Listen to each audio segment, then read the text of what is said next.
Welcome, CEO and founder, Jeff Olson.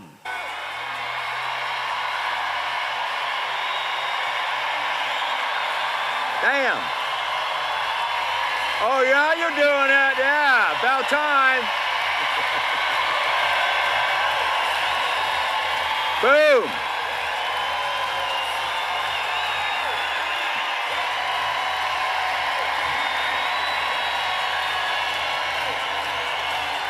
Okay. You guys are getting the flow over here now. I like that. I like that. Aren't these stories amazing? It's crazy. It's crazy. I am so excited to get to introduce this next gentleman. I really mean this from the bottom of my heart. And actually had dinner with Dr. Jeff Stock and Max Stock, and some of you don't know yet, Eddie Perez. People in Mexico know Eddie Perez. He's gone down there and talked about SIG 1273 to the Mexican audiences, and him and also Max Stock are going to be going with me to Korea next month to talk to the Koreans about, again, I apologize for that Germany story last night, but next month to talk about SIG 1273, but the gentleman's going to come up and speak here as somebody I see personally as somebody that matters in my life, okay? And personally, I think is somebody who, we've become acquaintances. You can sense a friendship evolving, but I actually see a lifetime relationship evolving. And I think just because he's cut from the same cloth we're cut from, quite honestly. And you may have known Dr. Amen, you may not. You see him all the time. He's huge on PBS, okay? He's on there all the time. He's 10 New York Times bestsellers, so a lot of people know who he is. He's a physician by trade, but he's also a double board certified psychiatrist. And he has these clinics called Amen Clinics. There's one in Irvine, California, one up in San Francisco, one in Bellevue, I think Washington, over in Atlanta, Georgia, and New York. And he is the number one person on this earth who has basically scanned brains. I'm not going to tell his stories. He'll tell it to you. It's really dynamic. But scanning brains and seeing what's going on in there. Matter of fact, he's doing the biggest test right now in research with the NFL players. And he's worked with Rick Warren for a few people in Southern California. But Rick Warren's all over the world now. What they call the Daniel Plan, which has lost, I don't know how many millions and millions of pounds of people. And I asked him, what's lately happened for you? And he says he comes from Oral Roberts University. And he just won the Lifetime Global Achievement Award from them. And I could go on and on. He's got a lot of accolades. But more important than that is I actually went to him as a patient, okay? I went in there and had my brain scanned. And then you also do all these tests, hundreds and hundreds and hundreds and hundreds of questions, okay, that you go through, literally beyond that, tons of questions. And then you go in and you physically for hours do all this other stuff, that's seeing how everything connects in your brain. And then they have all this huge database, the biggest database of brain scans in the world, okay, into this huge database, okay? And they, you might call it just large data. They call it big data, okay? And they have this intelligence, you might call it artificial intelligence, that researches it. And so your brain has been compared to all these other brains against all these data points, which is like thousands of data points from all these people. And so it's billions, if not trillions, of connections, okay? And they can pretty much tell you where your brain's at, okay? And what's going on, what's gone on, but more importantly, where it can go. And then the coolest thing is when I spent about 3 hours sitting on his couch and him just talking to me about, there's your brain, here's what's going on. It was the most amazing thing. I'm a person who works out all the time, and it's so easy to get in the morning, look the morning's always the best time to look in the mirror, because that's when you cut. At night, you're fat, okay? So... You know that feeling? And, boy, I look good at night going, God, what happened? Somebody blew me up like a balloon. And so I've always, you always have the mirror every day. You get out of the shower to see what's going on, okay? But you don't see your brain. There's something like nothing I've ever experienced. If I was going to recommend you guys go to one of his clinics and do it, okay? It's crazy because you see your brain, but more importantly, it becomes real to you. You see it now like a muscle. And I changed a lot of things in my life. And I went back after about 3+ months of following a lot of different things. And here's my brain, what it was and what it could be, and I was already this far, to what the absolute potential my brain could be. It just changed my life completely. It really did. I went through all that before I said to him one day, well, let me tell you what I do. I just really was a patient. And I started talking about what we do here, and I really started to live happy, and I talked about this stuff, and I talked a little bit about Nerium, and then I dropped the P word, Princeton, and Dr. Stock and those guys, and started that, and that led to conversations, because Dr. Amen sees himself as, and he is, he's not just himself, he is what you would call the #1 brain warrior on this earth. He truly is a person trying to get people to understand that your brain matters. I always said, God, I always knew I had a brain, but I just didn't realize I had a brain. Okay, and since then, Max Docs flew out to California and stayed at my house, and we've spent the day with Dr. Amen. We've had meetings at our summit about potential things we can do. We were together last night, and there's this beautiful relationship of what's going on with Dr. Amen and the amazing person he is and what he brings to the table and the credibility he has. What's going over there with Max and Jeff Stock and Eddie Prez and them, and what we have here, these incredible brands, and each one has our own IP and awareness, the synergy that's going on. And so with that, I said, you know what? I got this conference coming up. I got a lot of people who'd be great brain warriors. They're connected. They got back offices. They're in social media. They're natural storytellers. And I could see this future evolving. And there's just neat future in 2016 that's evolving. But I want him to come here and just talk to you guys. Because this guy is just one of the most compelling people I've ever heard. And this talk is going to give to you is much bigger than your brain. It's about your whole spiritual being as a person and how everything's connected. And he's just a beautiful, beautiful, beautiful human being first. That's where it all starts, okay? And he's an incredible agent of change. And he really, in my opinion, is going to become an amazing, amazing friend to all of us here at Nerium. So welcome to the stage, our new friend, future great friend, partner here at Nerium, Mr. Dr. Amen, okay? Thank you. Daniel Amen.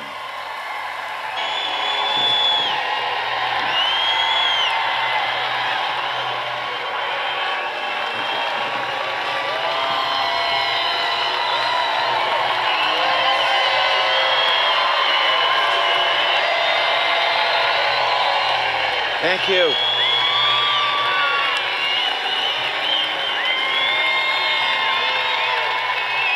Thank you. So I hope you feel like that in 20 minutes. So the first thing I want you to do is get out your phone and text your name and email to this number. And the reason for that is I'm going to send you my 111 slides. And I'll send you some more information about us, but I don't want you taking notes. I want you paying attention to me. Because if you do, I promise you, I'll change your life. No one cares about their brain. Isn't that crazy? Because you can't see it. You can see the wrinkles on your skin or the fat around your belly, and you can do something when you're unhappy with it. But because virtually no one ever looks at their brain, no one knows that it could be in trouble. And it could be in trouble, but you could do something about it.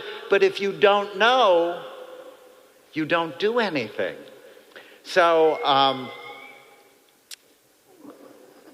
let me start this part of the story in 2010.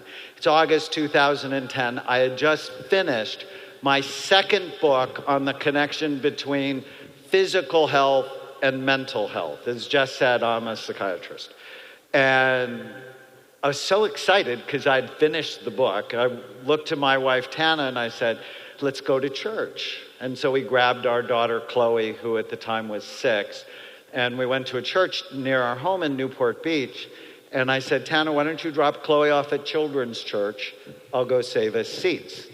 And as I walked toward the sanctuary, I saw hundreds of donuts for sale for charity. Now, I've been going to church since I was 3 years old. The donuts have always been there, but today they pissed me off. And then right around the corner was bacon and sausage cooking on the grill. And I'm like, really? And as I walked into the sanctuary, they were cooking hundreds of hot dogs for after church. And so I'm walking in and I'm not in a spiritual frame of mind. I'm irritated. And then as I sat down, the minister started talking about the ice cream festival they had the night before. And now I'm crazy mad. And my wife finds me in church, and she found me typing on my phone. And she gave me that look that only your wife can give you. You're going to hell. Don't you know you're going to hell? Put that thing away. And so I showed her what I was typing. Go to church and get donuts, bacon, sausage, hot dogs, and ice cream. They have no idea they are sending people to heaven early.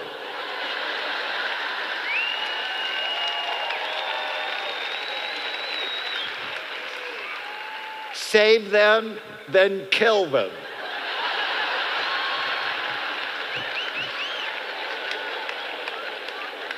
This is not the plan.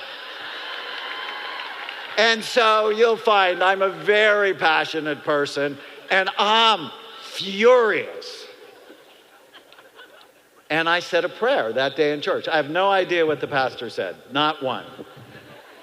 I prayed that God would use me to change the culture of food at church. And I'm thinking to myself, that is just the dumbest prayer. Why would a psychiatrist who spends his day looking at people's brains be praying for that? Because I love you. I care about you. Food is medicine or food is poison.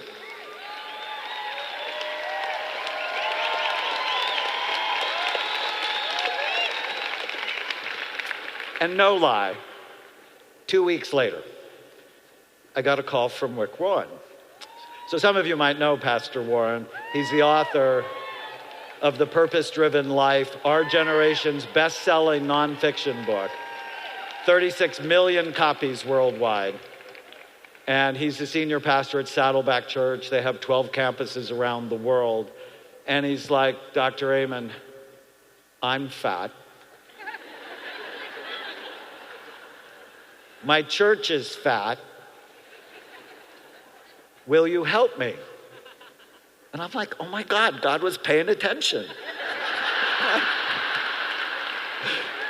I mean, have you ever prayed something and you were really serious and then something incredible happened?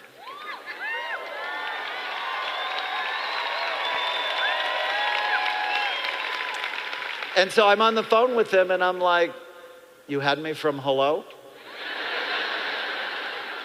I mean, what are you going to say at that point? I'm busy? So together with my friend Mark Hyman and Mehmet Oz, we created a program for Saddleback called the Daniel Plan. It's not named after me, although I don't always correct people when they ask me that question. It's named after the prophet in the Old Testament who wouldn't eat the king's bad food. And he said, just test me. 10 days, let me drink water and eat vegetables and see if I'm not as healthy as the other ones. And in fact, he was healthier. And it's really a great story, great opening to the book of Daniel.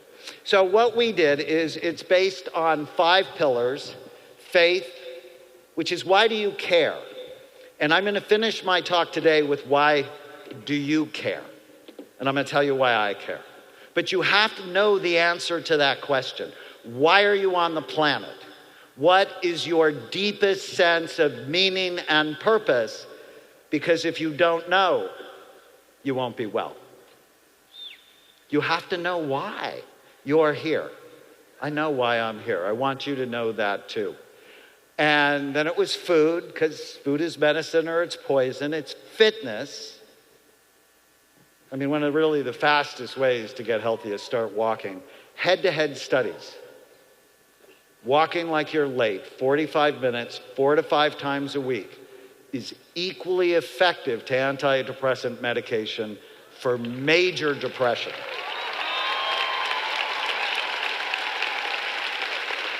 And there's no side effects, right? At the end of 12 weeks of an antidepressant, you may be feeling better. You may, in fact, be feeling worse.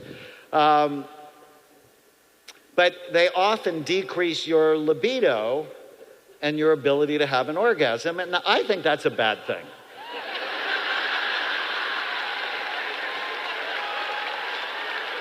At the end of 12 weeks of walking, you're actually sexier.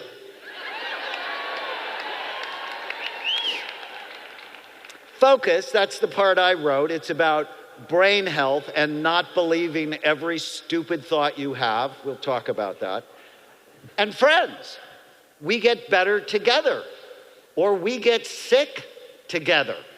Do you know they've done these really amazing longevity studies that the quality of your friendships and their health determine your longevity. So if you hang out with sick people, you are likely to die earlier. So I always say, if you really want to get healthy, find the healthiest person you can stand and then spend as much time around him or her as possible. But this talk is called the Brain Warrior's Way because I want to recruit millions of brain warriors. People who are serious about their health. I'm a huge fan of EHT, and you'll find out why.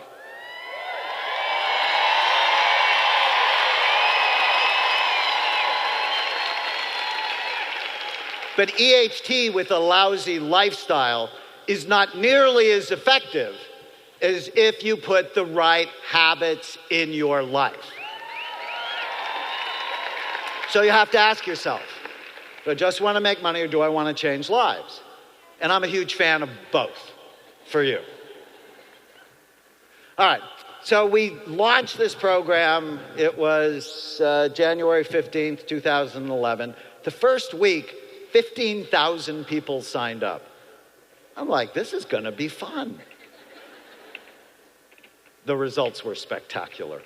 Let's see. Participants lost over 250,000 pounds the first year. That's as much as the space shuttle. They reported better energy, focus, creativity, sleep, mood, reductions in stress, blood pressure, blood sugar, sexual dysfunction. My wife says, you always have to put that in there, don't you? And they went off many of their medications. This is powerful.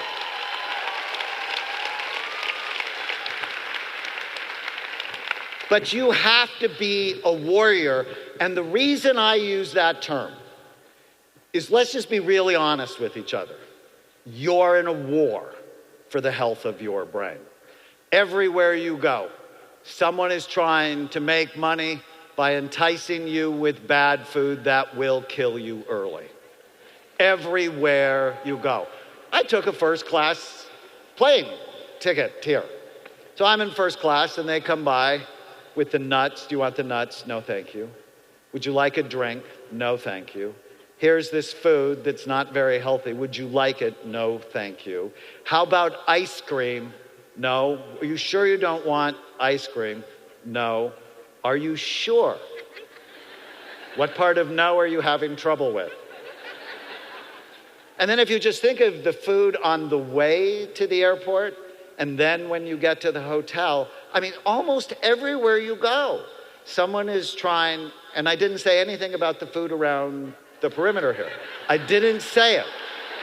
I promised myself I won't say it.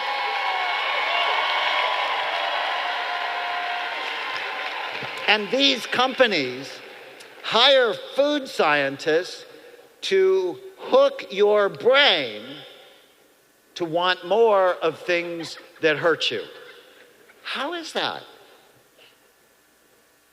Oh, weapons of mass destruction.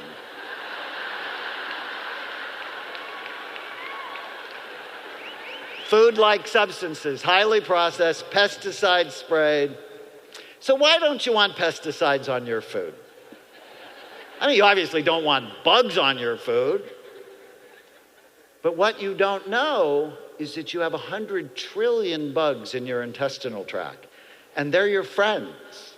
They're making neurotransmitters that help your brain work. They help you digest your food. So when you eat pesticide-laden foods, it's killing the good bugs in your body. That's why you don't want foods with pesticides. Interesting, huh? Okay. All right. These same companies, they know how to hook your pleasure centers. So you know in real life, this beautiful woman is never eating this burger. Because she, in fact, would not be a beautiful woman anymore.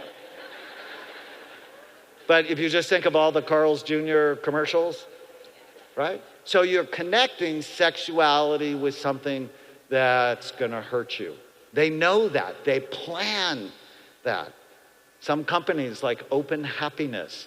You know, I'm like, why don't we tell the truth? Open death, you know.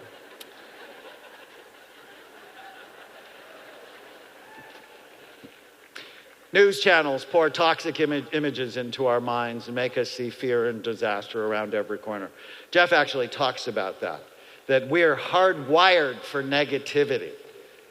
Well, they know that, and it just gets poured down our minds repeatedly. You have to protect yourself from that. Tech companies create addictive gadgets that hook our attention and distract us from our loved ones. Did you know?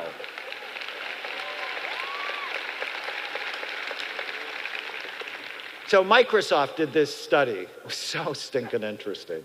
So 2000, our attention span as human beings was 12 seconds. So they did a recent study that showed our attention span is now 8 seconds, where a goldfish has attention span of 9 seconds. Turn it off. You won't be able to think. You're in a war for the health of your brain and your body. Alzheimer's disease is expected to quadruple by 2050, and there's no cure for it on the horizon. I hate this statistic. 50% of people, 85. So how many of you want to live until you're 85 or beyond? So those of you that didn't raise your hand, suicidal? Think about this. We are living longer than ever. And if you're blessed enough to live until you're 85, you have a 50% risk of losing your mind. That should horrify you. In fact, when you're 20, that should horrify you, because how you prevent Alzheimer's disease is you prevent all the illnesses that are associated with it, and that starts early.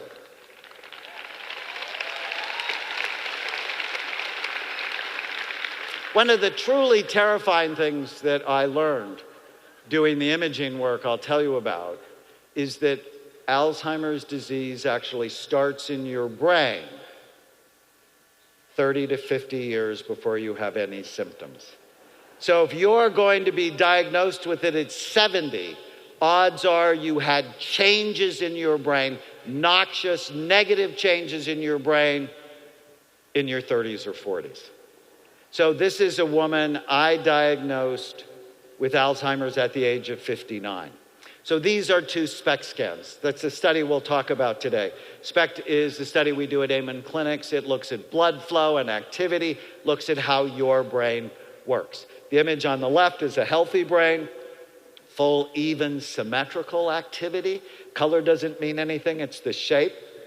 The image on the right, you can see all the holes, especially in the back half of the brain. So this 59-year-old woman likely had negative changes in her brain in her 20s. So those of you that are waiting to, think about this, those of you that are waiting to get sick until you get healthy, you might want to rethink that.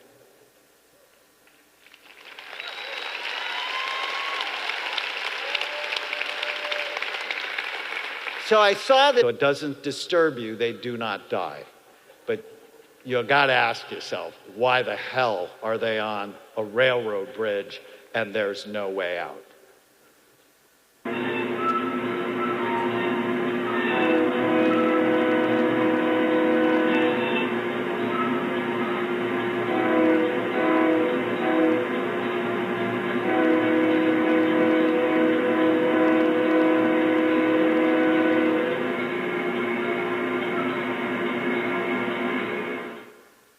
So it reminds me that most of you probably haven't thought about the health of your brain because no one's looked at it. And because we don't look, we don't know. And I don't want you to be that person on the bridge. I want you to get off. And how you get off is you become a brain warrior. You become serious about your health. Because in addition to Alzheimer's, depression is the #1 worldwide most expensive disorder. It is one of the greatest killers of our time. It affects 50 million Americans at some point in their lives. It's increased 400% since the 80s. And the statistic that just horrifies me is 23% of women between the ages of 20 and 60 are taking antidepressant medication. That's nearly a quarter of them. And what most people don't know is that birth control pills deplete serotonin, the don't worry, be happy, feel good chemical in your brain. And depression doubles the risk of Alzheimer's disease in women, and it quadruples the risk in men. Obesity, everybody knows this now. It's a serious national crisis. 2/3 of us are overweight. 1/3 of us are obese. It increases inflammation. It's a risk factor for 30 medical illnesses, including cancer, diabetes, depression, and dementia. And there are dozens of new studies. I published 2 of them that say, pay attention to me. As your weight goes up, the actual physical size and function of your brain goes down. That should scare the fat off anyone.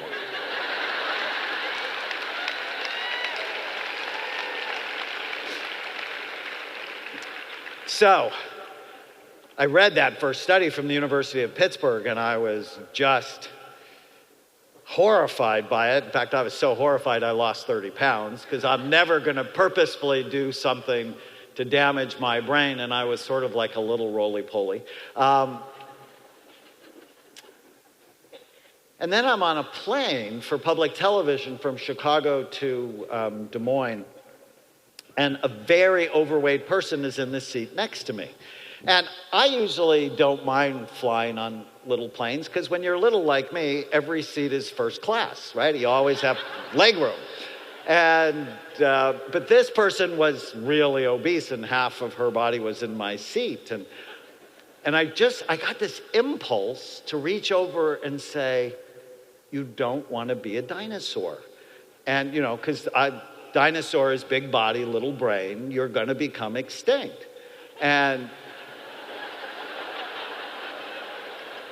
But I have good frontal lobe function, so I didn't say anything. Because, the next thought in my head was, that is just so rude. Did any of you have mothers like mine? If you don't have something good to say, don't say anything at all. So that was my mom. And but when I got home, I told Tana, I said, I think I'm going to coin this thing called the dinosaur syndrome. And she said, sweetheart, you have enough people that hate you. You don't need more people to hate you. That's rude. And I'm like, okay, so don't say that. That's why married men live longer than non-married men.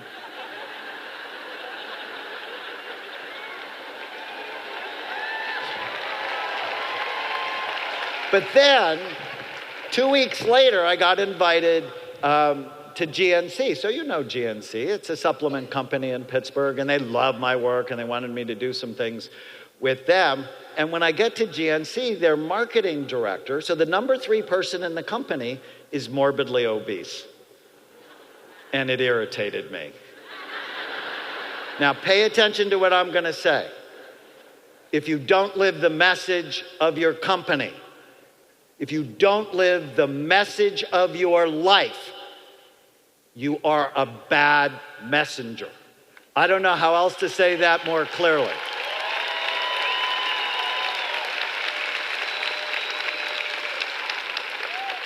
But I have good frontal lobe function. We're going to do business together. And so I'm like, don't say anything, until we got to dinner.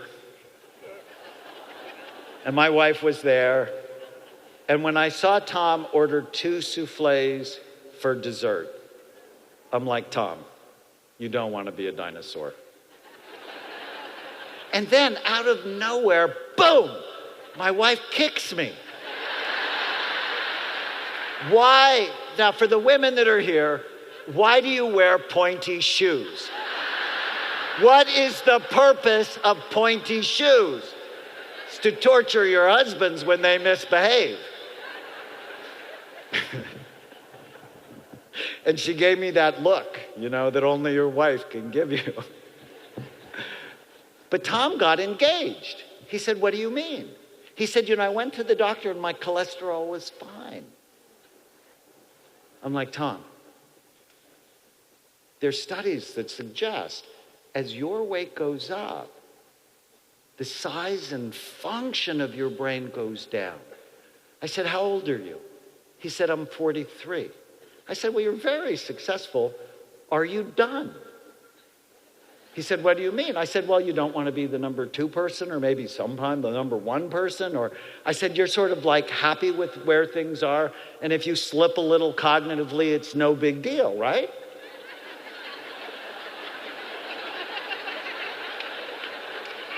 And he's like, no, that's a big deal. I said, you need to get this under control. And so what did I do? I raised his anxiety. So I'm a psychiatrist. You heard that. In fact, I heard some of you snicker when Jeff said, oh, he's a psychiatrist. Yeah, crazy. Well, I'm going to tell you in a little bit why I became a psychiatrist. But I used to think my job was to lower your anxiety. Right? So I know how to do hypnosis. I know how to do deep breathing exercises, meditation.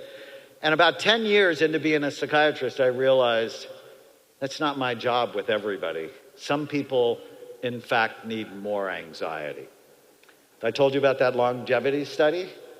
Another major finding in the longevity study was the people who had low levels of anxiety, the people who were the don't worry, be happy people, that they took unnecessary risks, that they didn't manage their health effectively, died the earliest from accidents and preventable illnesses. So if you feel your anxiety going up, bless me.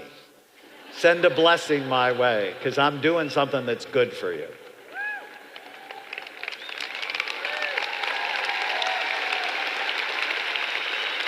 So let me finish the story about Tom. So, I got chewed out by my wife, and, how's anybody ever going to love you besides me? A month later, he wrote me that he'd lost 17 pounds.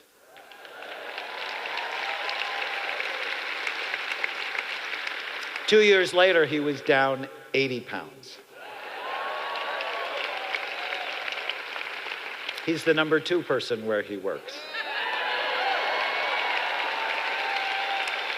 Your brain and your finances are totally connected. Okay. I love this slide. Because when I figured this out, I was like a little kid, so excited. The answer is not to see obesity, depression, and dementia as separate disorders, but rather as different expressions of the same unhealthy lifestyle that have exactly the same cure. If you do the things I talk about, it attacks all three at once. I love that. All right. So the first thing, I'm going to keep this really easy for you. Basically, I want you to remember three things. You have to care. So I call it brain envy. Freud was wrong.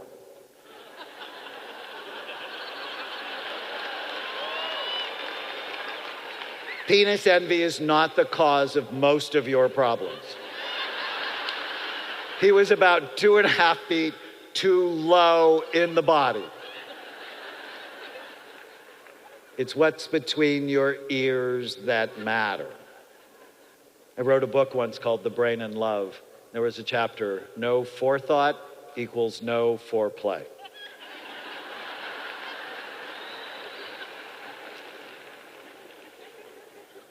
So that's the brain warrior concept, is you're in a war for the health of your brain. Your brain is the most important organ in your body. It's involved in how you think, how you feel, how you act, how you get along with other people.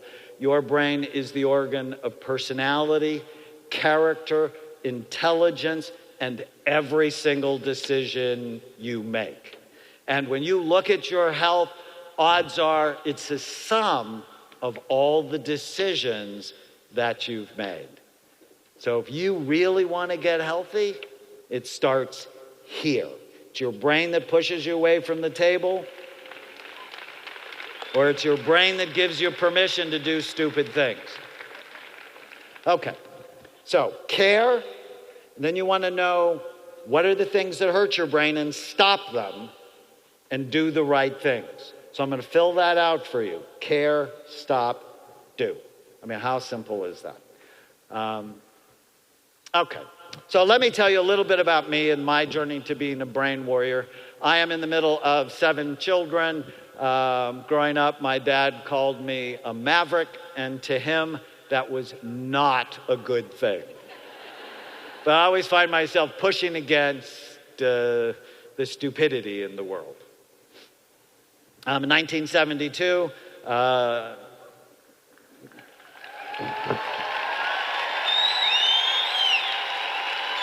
thank you.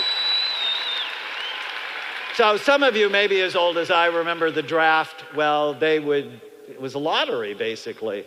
And my birthday is July 19th, and my number was 19, which meant see you later.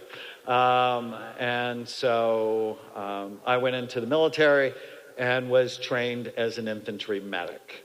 And that's where I became a warrior, but a servant warrior. But about a year into the whole infantry medic thing, I realized I didn't like sleeping in the mud, and I really didn't like being shot at. Some people like that, and we're grateful for them, not for me.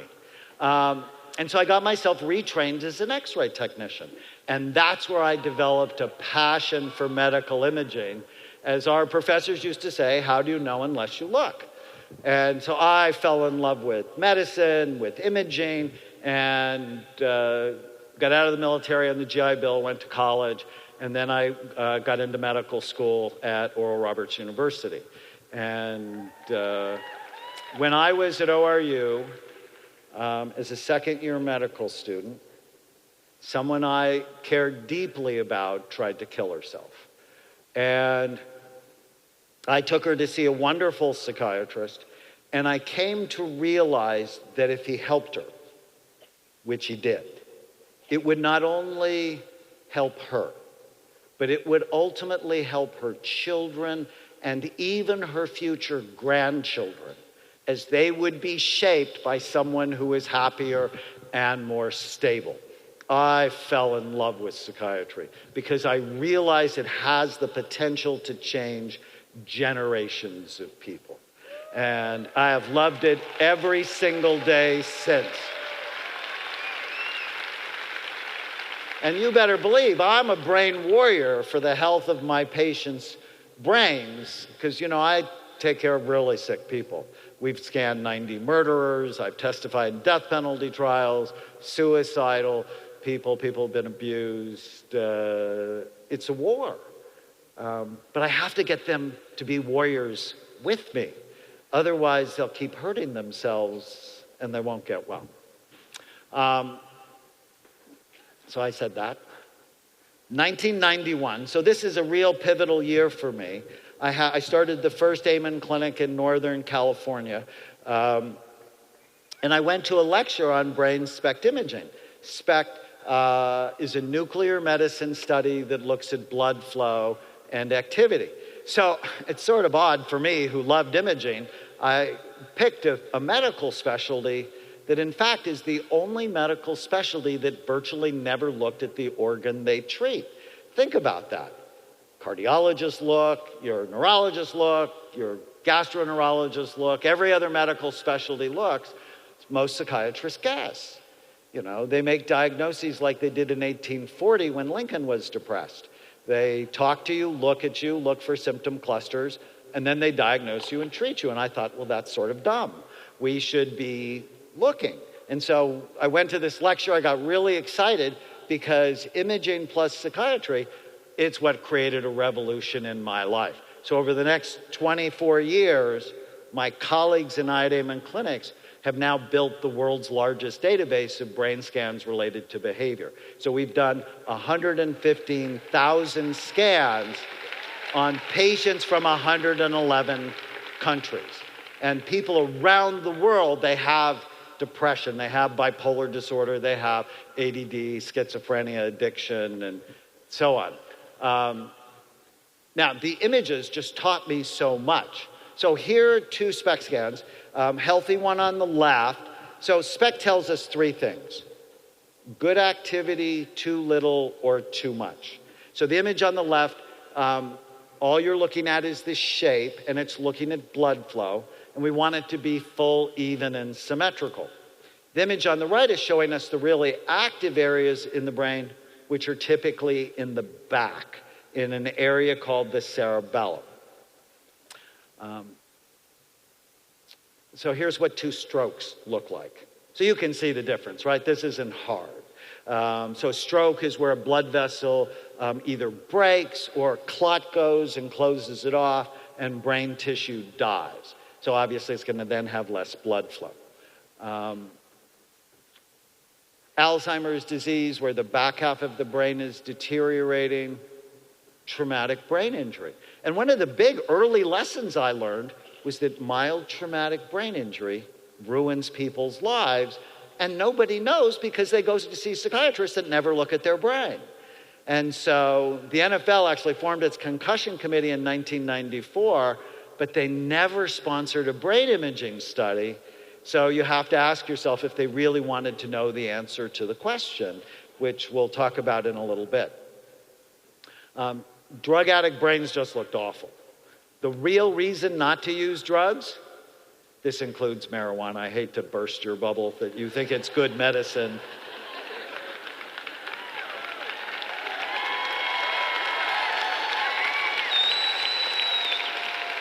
Seriously?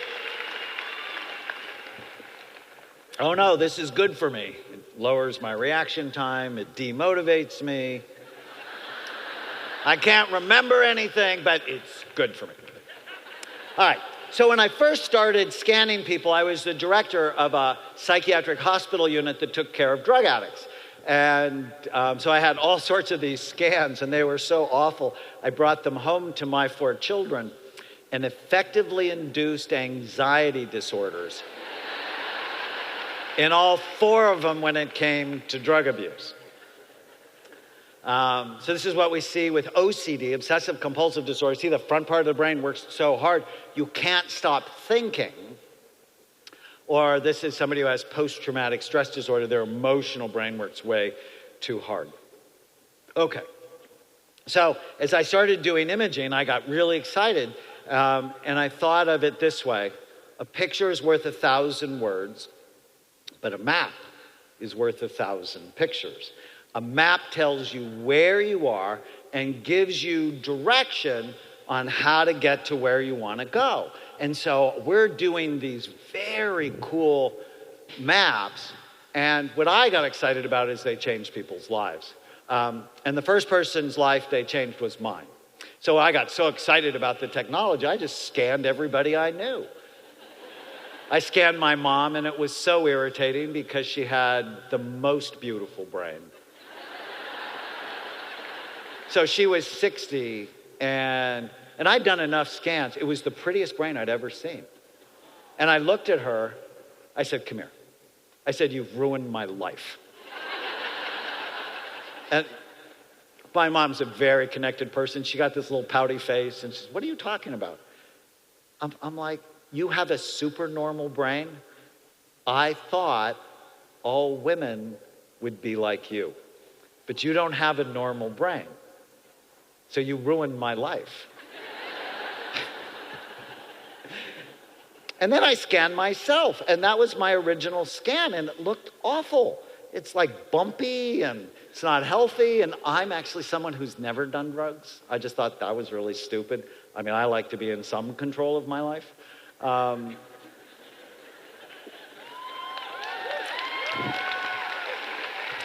I don't smoke.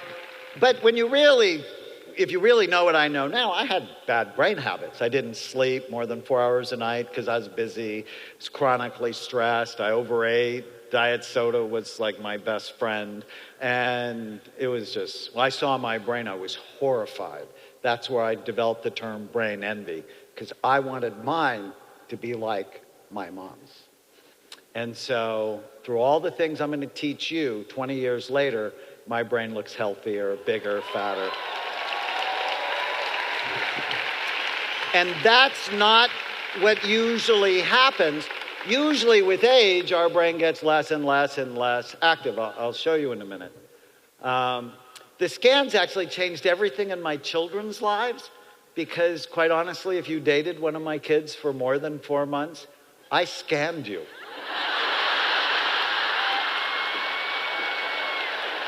Do you ever see Meet the Parents? This is worse. In fact, just this week, my son has a new girlfriend, like 5 months, and I'm like, you need to bring her by the clinic. I mean, I really like her. I think she's really great. And she had a great brain, thank God.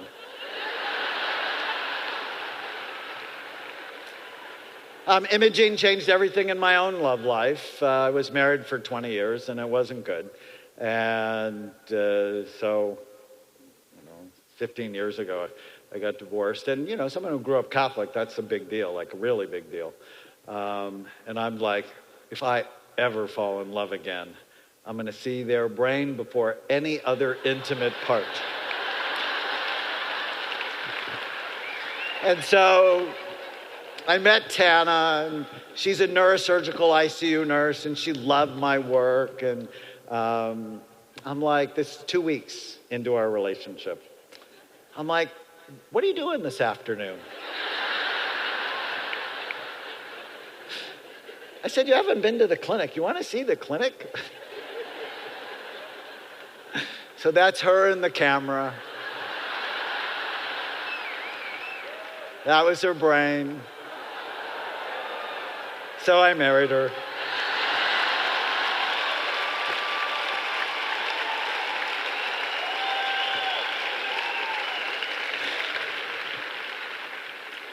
So this is what happens to your brain over time. When I turned 60, it was a little weird, right? Because this is normal. And what I want to tell you is I don't want normal for you, because normal is sick. I am not interested in normal, and I can't imagine anyone associated with Jeff's company wants to be normal. You all want to be optimal.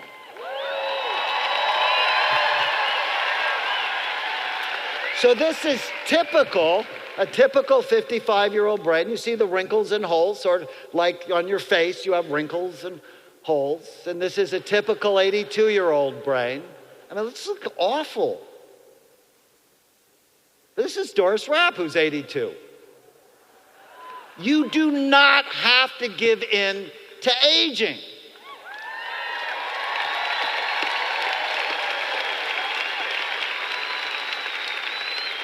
The health of your brain is much more about your habits and the nutrients you consume than your age.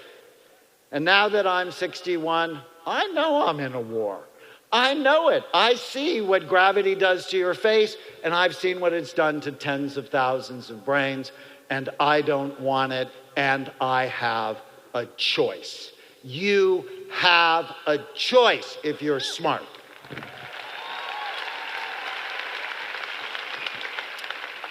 As a psychiatrist, the other really cool thing SPECT imaging did for me is it decreased stigma for my patients.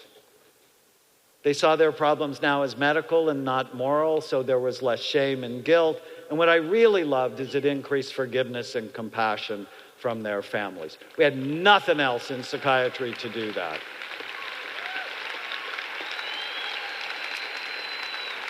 And the coolest thing, it completely changed the discussion around mental health for me. Quite frankly, no one wants to see a psychiatrist. So it's 1980, I tell my dad I'm going to be a psychiatrist. He gets mad at me. He said, why do you want to do that? You want to be a nut doctor? That's seriously what he said. Why do you want to do that? And quite frankly, no one wants to be labeled as abnormal, as defective, as crazy, but everybody wants a better brain. So what if mental health was really brain health? And that's my experience. If you get your brain right, you feel right, you act better, life is better.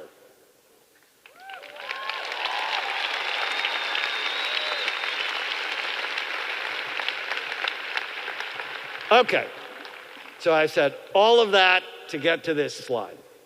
This is the most exciting lesson I've learned from looking at 115,000 scans on people from all over the world, just like Jeff said. I love that, because when Jeff came, his brain wasn't as healthy as it should have been. And now it's better. But now he's a warrior to make it even better still. You are not stuck with the brain you have.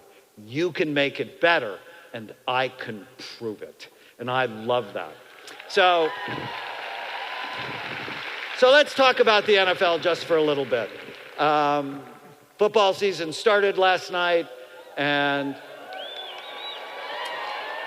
our announcer here is actually the voice of the Dallas Cowboys. I played football in high school. Well, I've loved football. But I began seeing, did you know your brain is really soft? About the consistency of soft butter? And your skull is really hard and it has multiple sharp bony ridges? And so I began seeing football players, high school players, college players, and then professional players, and nearly all of them had evidence of brain damage. And as I said, the NFL formed its concussion committee in 1994, but it never sponsored an imaging study. Instead, and I'm serious when I said this, they studied rats. They put little tiny helmets on rats. And they would whack them in the head repeatedly. And then they go, well, we just don't know if playing football causes long-term brain damage. The commissioner said that in front of Congress. And Maxine Waters, the congresswoman from Los Angeles, smacks him and says, Commissioner, acting like you are studying brain damage in football is a conflict of interest. It's like the tobacco companies saying they're studying lung cancer. So stop lying.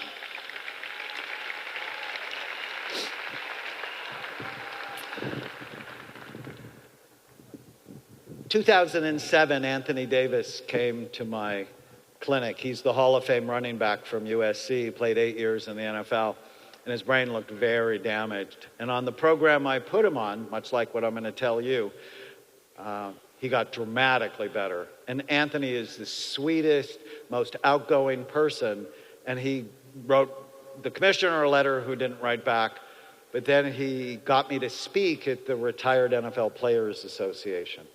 And I was horrified by what I saw. The level of depression, dementia, one player, and a player that I'd idolized growing up in LA, he was a Los Angeles Ram. He asked me the same question in the lecture 6 times. And I was just horrified. And I thought, somebody's got to do an imaging study. And then, of course, I have the voice in my head that said, well, why don't you do it? You have technology, you have experience. So we did it.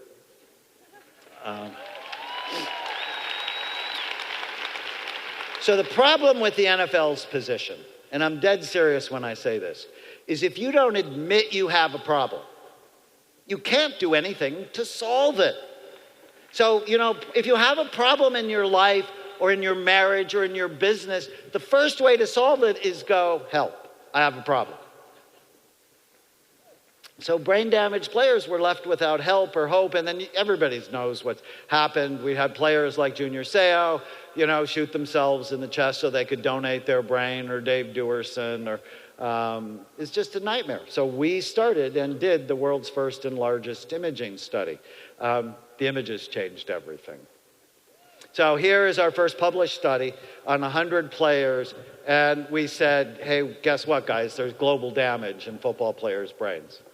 But I'm a clinical psychiatrist, so I have great respect for researchers, but that's not my gig. My gig is changing people's lives. And so when we started our study, and I paid for this study, I went, uh-oh. We have to do a second arm of the study. Can we make these bad brains better? And so I put them on a program, the same one I'm going to tell you, which is brain envy, you got to care.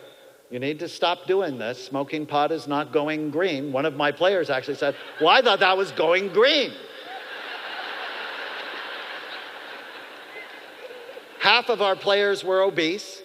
And so we actually had an NFL weight loss group where, they ended up losing thousands of pounds. It was really awesome. And we put them on nutrients, much like EHT. So here's an example. Duval Love was an offensive guard for the Rams for 12 years. He's morbidly obese. His brain looked awful, awful, awful. I'll show you the before and after in a little bit. So we published this study. 80% of our players show improvement. You are not stuck with the brain you have. You can make it better. Especially in memory, attention, mood, sleep, and blood flow to the brain. So here's Duval's brain, before and after. You are not stuck with the brain you have. You can make it better. You just have to be a warrior. You have to be serious about it. So this is me. I always felt like I was 4 years old standing next to these people. But look, he's 110 pounds lighter because he cares.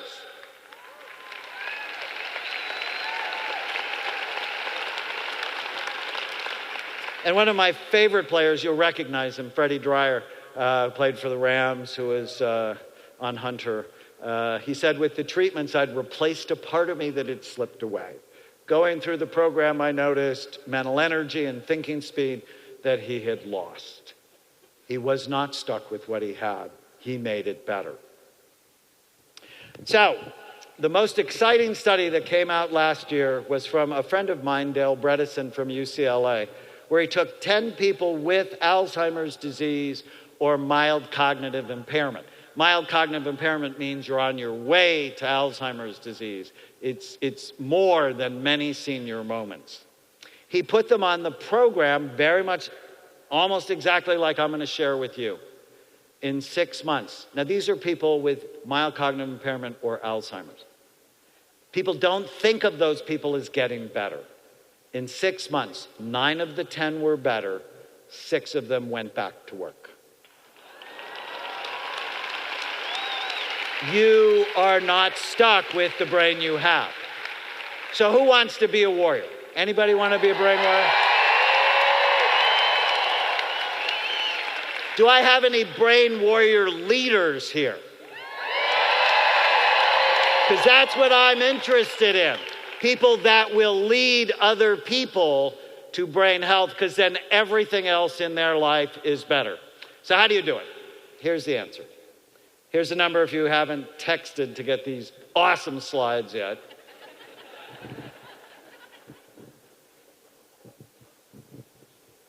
If I can ask you another favor, my big book. So I wrote 30 books. It's a little weird. People ask me about that, and I go, it means two things. I'm very consistent, and I'm old. But my biggest book, Change Your Brain, Change Your Life, that has sold just about 1 million copies, is coming out brand new. It's newly revised and coming out November 3rd. So I would dearly love for you to buy it for yourself and all your friends. And then on the link, there's actually a link to it. All right, so that's enough time for the commercial. Let's do this. 4 simple things. Baseline brain health assessments. If you don't know, if you don't look, you don't know. I mean, it's as simple as that. When I turned 50, my doctor wanted me to have a colonoscopy. I asked him why he didn't want to look at my brain. Wasn't the other end of my body just as important? So in our clinics, we use SPECT, and I'm a huge believer. There are other ways to look at the brain. We also do a study called quantitative EEG. But, you know, my books are translated into 33 languages. So a long time ago, I realized not everyone can come and get a scan. If you can do that, that's the best. So we've actually developed online testing. We test your memory and mood and reaction time and attention and executive function and impulse control. So that would be the next way to do it. We have a wonderful community site called My Brain Fit Life where you can test your brain. So the first thing is testing. The second one is not normal. I don't want you ever to be normal. 51% of the US population at some point in their life will have a mental illness. That's normal. In fact, when my patients come, I tell everybody that. And I said, so you're normal, so let's get that out of the way. That normal is really nothing more than a setting on a dryer or a city in Illinois. Is anybody from Normal, Illinois? Anybody? I love you. I was there once. I went to the Normal grocery store. I was interviewed on the Normal radio station. And being from California, this is very important. I was finally able to meet normal women.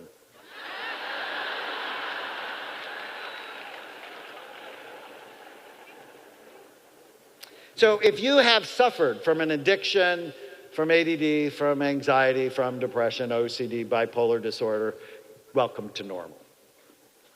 But I never want your labs to be normal. I want them to be optimal. But that means you have to get them. And I think on a yearly basis. So you need to know what your BMI is, or body mass index. That's your height against your weight. The study showed that people who were overweight, so they had a BMI between 25 and 30, had 4% less brain tissue, and their brains looked 8 years older than healthy people. For people who are obese, your body mass index was over 30. You had 8% less brain tissue, and your brain looked 16 years older than healthy people. So I don't want you to live with the lie, you know, everybody's overweight, it's okay, because it's not. Now, don't be too skinny, because their brains weren't great either, right? You want to be at a healthy weight. Fasting blood sugar, I can't tell you how important this is. I read a study just this week that said half of America is either diabetic or pre-diabetic. Oh my goodness, are you kidding me? So why is that a problem? Why is high blood sugar a problem? Because it damages blood vessels. It makes your blood vessels brittle, and they're more likely to break, so you're more likely to be hypertensive, have heart disease, and have dementia. In fact, some people are calling Alzheimer's disease diabetes type 3. So you want to get your blood sugar under control, and you do it by avoiding the weapons of mass destruction that we talked about earlier. I'll talk more about that. So you need to know what it is. C-reactive protein is a measure of inflammation. Inflammation comes from the Latin word for fire, and when you have high C-reactive protein in your body, it's like you have a low-level fire destroying your organs. Vitamin D is just critical. It's actually really not a vitamin, it's a hormone. It's involved in your immune system. It's involved in depression. It's involved in dementia. It's involved in so many important things. And 2/3 of us, the same number of people who are overweight or obese, also have low vitamin D. And as your weight goes up, you cover up more, so you actually get less of the sun. And the damn dermatologists won. They made everybody afraid of the sun. You know, you were made or you were evolved in the sun, and with these low levels of vitamin D, it's damaging us. So you should know what your level is. And so when I first decided to get healthy, mine was 17. Normal's between 30 and 100. And I actually take 10,000 units a day, and so I maintain a level of about 80. I don't recommend that for you. I recommend you get it tested, and if it's really low, then take 2,000, retest it, and then you may and find the right level. Don't go crazy with it, because that can cause kidney stones. And then the last one is ferritin, which is a measure of iron stores. Too little iron, you get anemic and really, really tired, but too much is associated with heart disease, and it's like your body is rusting when you have too much iron. So it was really funny. I'm like, because at one point in my life I had too much iron, and I went, well, how do you get rid of it? Because we don't have a medicine for too much iron. You get blood. So you go donate blood. So I donated blood, and then the Red Cross thought, like, you know, I was their best friend for 5 years. And then I was in Istanbul last year, and outside of the spice market, I saw leeches for sale. And I'm like, that's so gross. And my wife is a neurosurgical ICU nurse, and she grabbed my arm. She said, honey, they do this for their health. They bloodlet themselves, and now you know why. And I looked at her and I said, I prefer donating blood. Thank you very much.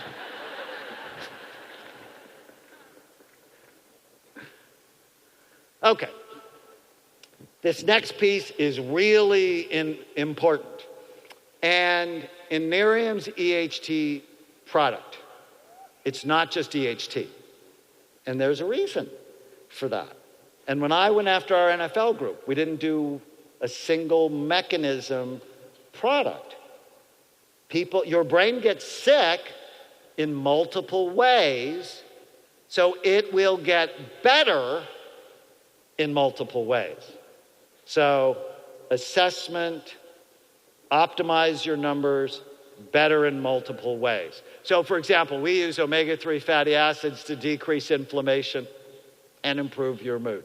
I love ginkgo and vinpocetine because they increase blood flow and memory. Probiotics support gut health. We talked about that a little bit. B vitamins and phosphatidylserine for nutrient loading. Huperzine A, which is in Nerium's product, boosts acetylcholine. And EHT for tau protein and brain cell structure support.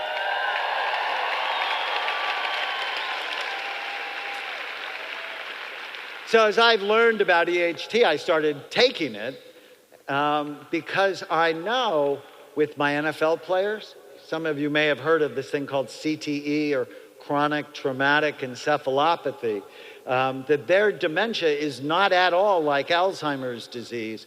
It's actually a tauopathy, or a problem with tau. So tau is the cellular structure. So it's the protein building block to keep your brain cells strong and the mechanisms inside the cell working.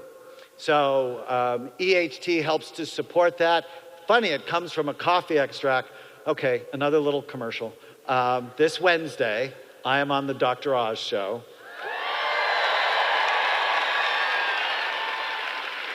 So Dr. Oz actually came to Amen Clinics, New York, and we put a cap on his brain, on his head, and scanned him. We did a quantitative EEG on him. And then they were doing a whole show on good forms of energy and bad forms of energy. And so we studied smoking vaporized caffeine. And it's hysterical. So he's like puffing on this caffeine cigarette, and I'm scanning his brain. And it lowered the sleepy waves, so he's more alert. Buzzed, I think is the word he used. And his brain's more alert, but the judgment center in his brain went down. So you see a cute girl, you're more attentive, and now you make a bad decision, and now you're divorced and visiting your children. So I'm like, maybe not a good thing. But there's something good in coffee, because there's a lot of studies showing the health benefits of coffee. I would just kill the caffeine and then all of the bad things you put in it so that you can tolerate the nasty taste of coffee.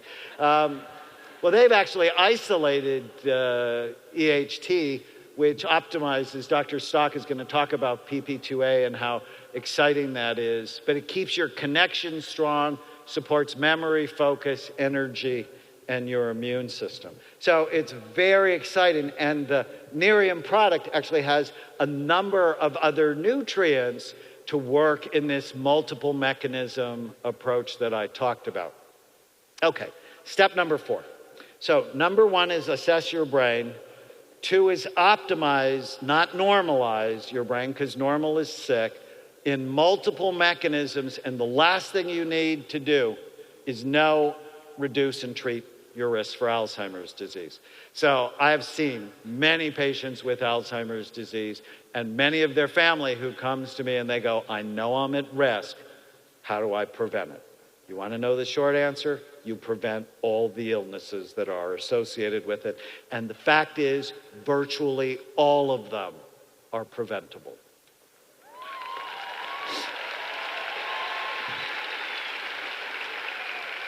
So you would see this one coming.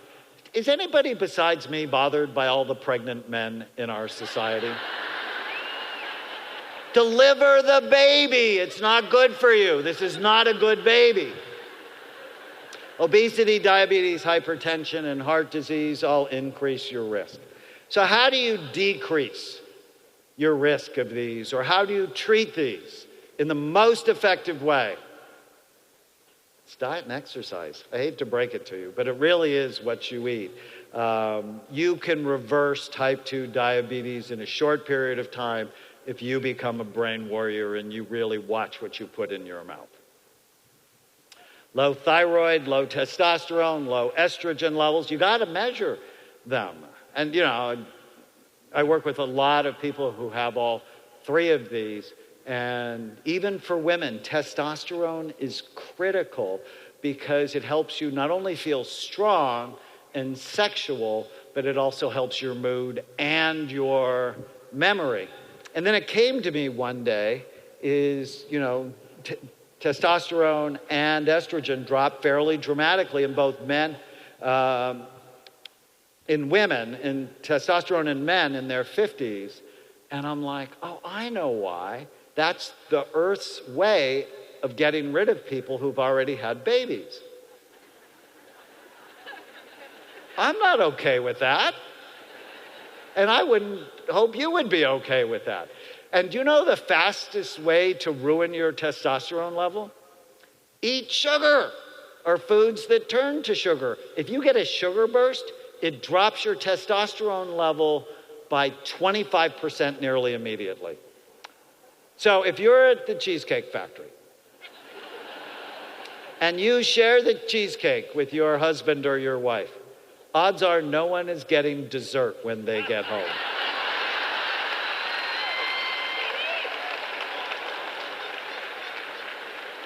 Smoking.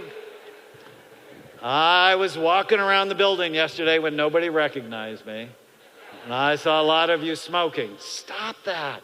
It's not good for you. Prematurely ages your brain. It is the #1 preventable cause of early death. Alcohol and drug abuse. Alcohol is not a health food. I don't know how else to say it. Oh, but Dr. Amen, I have to have 1 or 2 glasses of red wine a day. That's good for my heart. Yeah, but you have a smaller brain, according to studies from Johns Hopkins. And when it comes to your brain, size matters.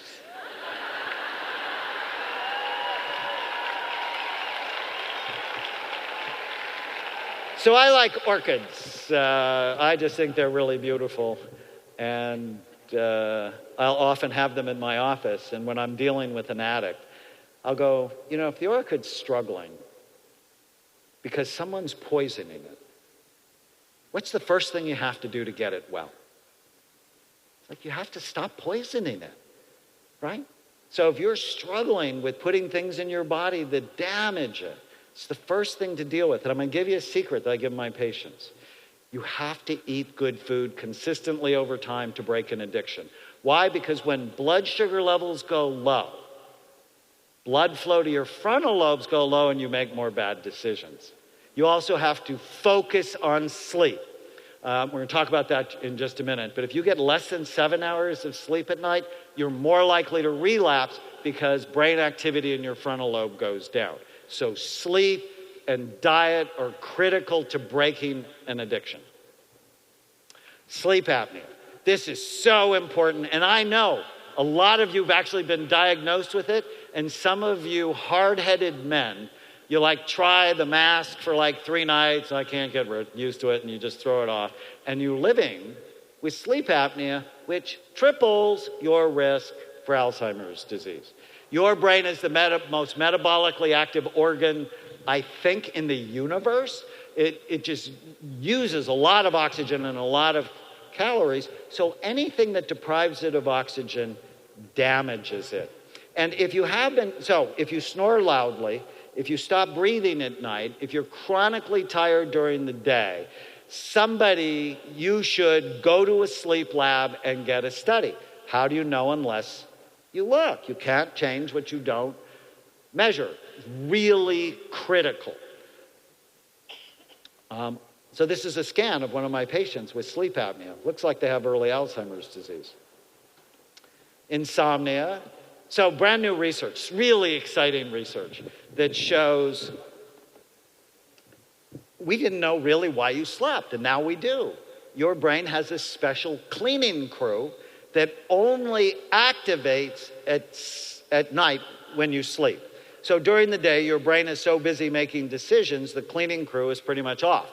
But when you sleep, it goes and cleans up the toxic mess that builds up during the day, including the plaques thought to be responsible for Alzheimer's disease. So if you're not sleeping well, gunk builds up, and then you get brain fog, memory problems, depression, and so on. It's this fascinating study on warriors, since we're talking about warriors. Warriors who got 7 hours of sleep at night were 98% accurate on the range. Those who only got 6 hours were 50%. Look at that difference. So imagine if your kids aren't sleeping, they're not going to be learning. Well, my daughter just started 7th grade, and it's one of the big discussions she and I had is, sweetie, if you turn off everything and you get to bed, and for her, because, growth hormone works the best when you're asleep and she's still growing, growth hormone works better, your brain is cleaner. So one night she actually came to her mother. She said, I'm going to bed early, Mom. I need to wash my brain. And her mother came into my office and she said, what are you telling Chloe? For those that got 5 hours of sleep, they're only 28% accurate on the range. 4 hours were 15% accurate. They were dangerous. Excessive stress, and I've already talked to some of my new friends who are chronically stressed because of how fast Nerium is growing, and you have to take time, and maybe it's 15 minutes or half an hour to work out, to meditate, to do the right things. But excessive stress has been found to actually kill cells in the memory centers of your brain. So I love meditation, relaxation, hypnosis, CDs, and maybe you can convince Jeff that I'll create some of those for you.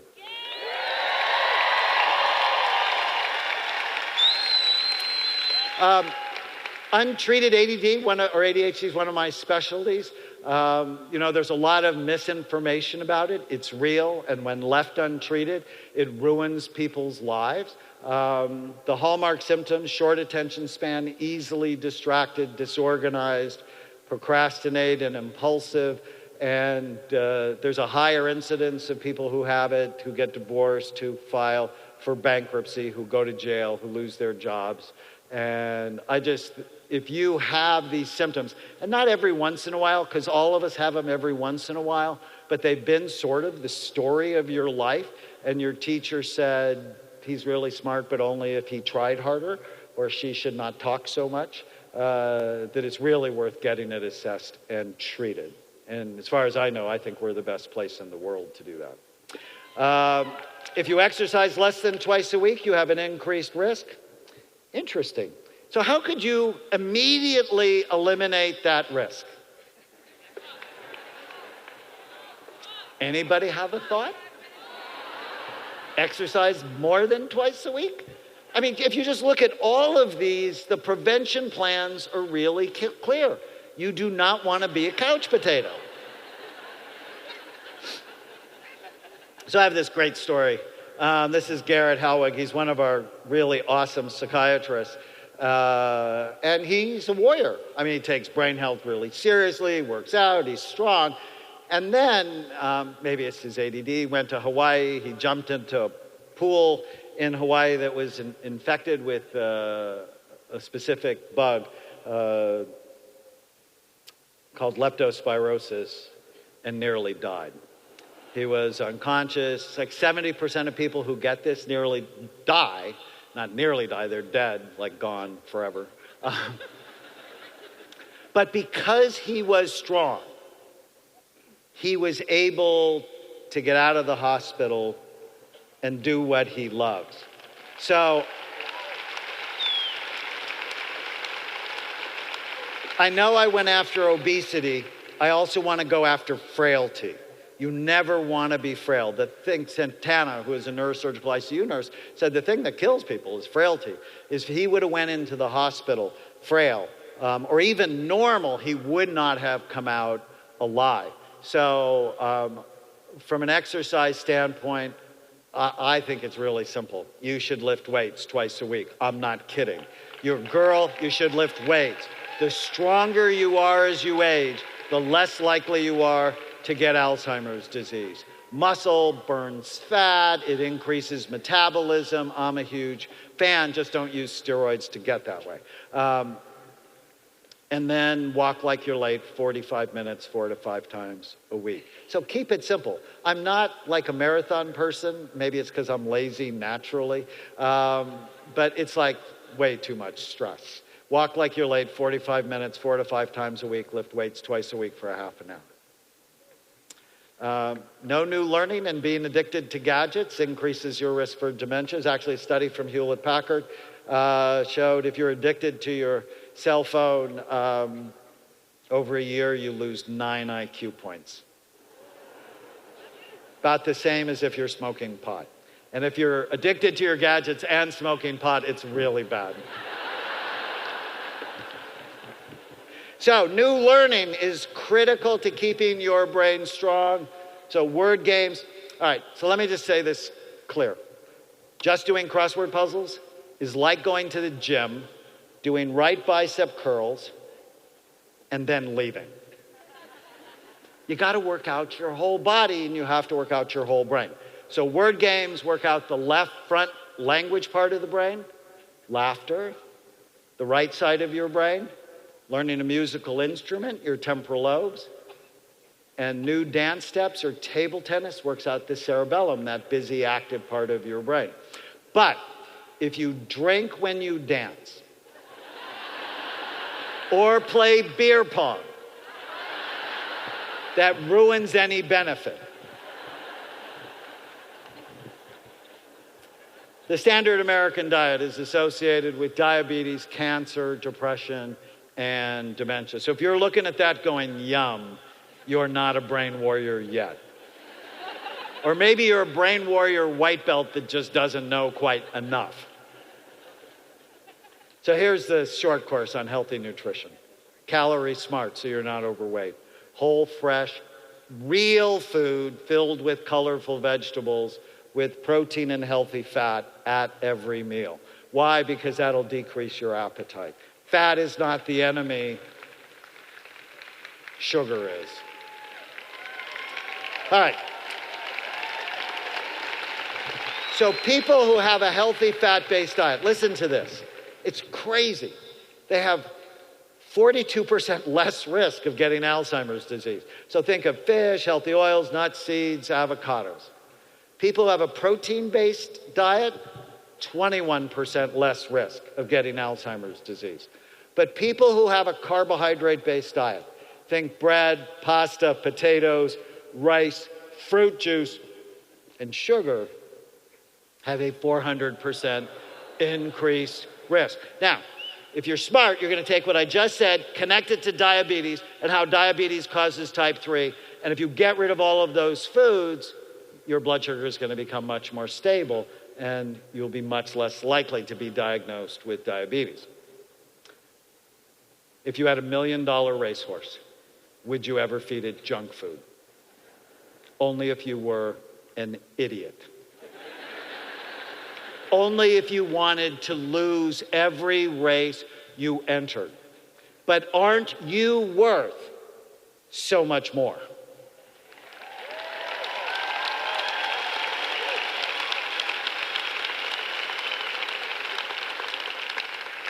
Age is the biggest risk factor. That's when I turned 60, I'm like, dude, you better be serious because it's coming for you. My dad, who I adore, he was not an easy dad, but I still adored him. And he would never listen to me. And I don't want you to be like him. Last year, he started having a pretty serious health crisis. He had a heart arrhythmia, and they were having trouble getting it under control. And he still wouldn't listen to me. And then finally one day, he got sick of being sick. And he went, what do you want me to do? And he just did everything. It's incredible. And he lost 30 pounds. And his heart stabilized. And now I work out with him twice a week. And we get on the floor and we see who can do a plank longer. And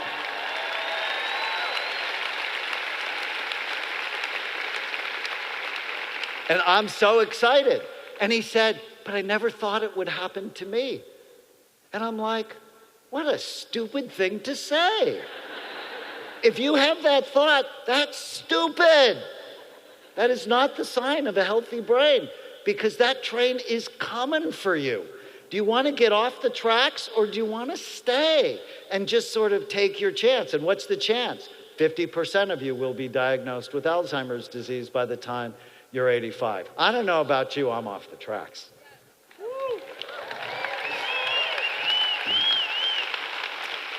So, you want to prevent Alzheimer's disease, you have to prevent all the illnesses that are associated with it. So, in the last few minutes, let me just tell you some of my favorite stories. So this is Andy.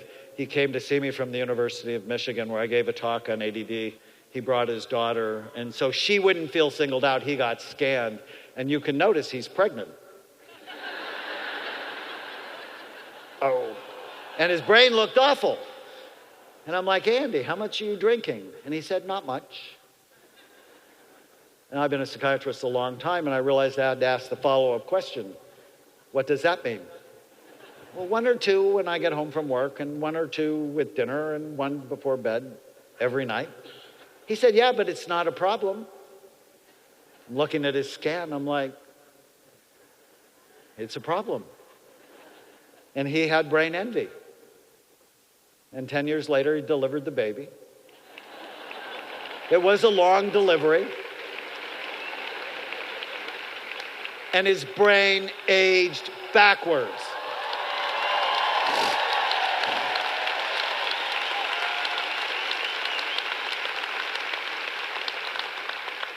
And this is Rob, whose wife and I did work together, and she translated some of my work. And so he would just come and watch the PBS specials that I did. And he's like, oh, this guy just makes so much sense. And in a matter of 4 months, completely transformed his body. And his wife was so happy.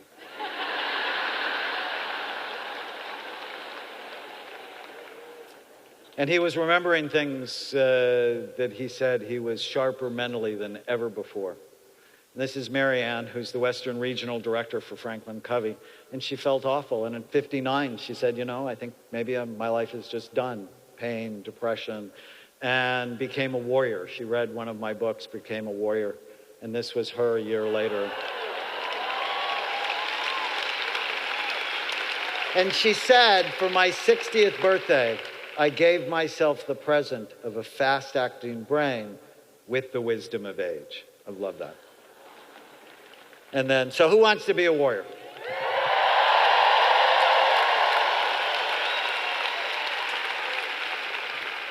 Care, stop, do. I mean, it's really that simple. You have to care, stop doing anything that hurts yourself, do things that help yourself.